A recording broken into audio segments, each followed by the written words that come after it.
Prank என்ற பெயரில் பொது இடங்களில் சில யூடியூபர்கள் செய்யும் செயல்கள் பொதுமக்களிடையே சலசலப்பையும் சங்கடத்தையும் ஏற்படுத்தும் விதமாக அமைந்துவிடும். அதுபோன்ற ஒரு சம்பவத்தில் ஈடுபட்ட பிரபல யூடியூபர் டிடிஎஃப் வாசன் மீது திருப்பதி ஏழுமலையான் கோவில் தேவஸ்தானம் நடவடிக்கை எடுத்திருக்கிறது.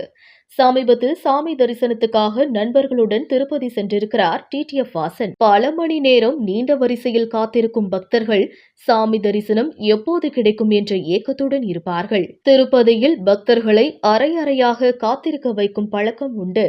குறிப்பிட்ட எண்ணிக்கையிலான பக்தர்கள் ஒரு அறையில் கியூ வகையில் காத்திருக்க வைக்கப்பட்டிருப்பார்கள். அந்த கதவு அருகிலேயே பக்தர்கள் நடை திறப்பதற்காக காத்திருப்பார்கள்.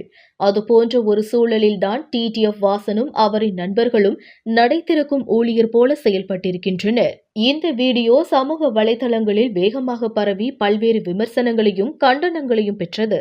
இந்த நிலையில் சாமி தரிசனம் செய்வதற்காக மணிக்கணக்கில் காத்திருந்த பக்தர்களை ஏமாற்றி பிராங்க் வீடியோ எடுத்து அதனை சமூக வலைதளத்தில் வெளியிட்ட டிடிஎஃப் வாசன் மீது சட்டப்படி நடவடிக்கை எடுக்கப்படும் என்று திருப்பதி தேவஸ்தானம் தெரிவித்துள்ளது. கடந்த ஆண்டு நவம்பர் மாதம் 17ஆம் தேதி சென்னை பெங்களூர் தேசிய நெடுஞ்சாலையில் வீலிங் செய்ய முயன்றபோது விபத்திலும் சர்ச்சையிலும் சிக்கினார்.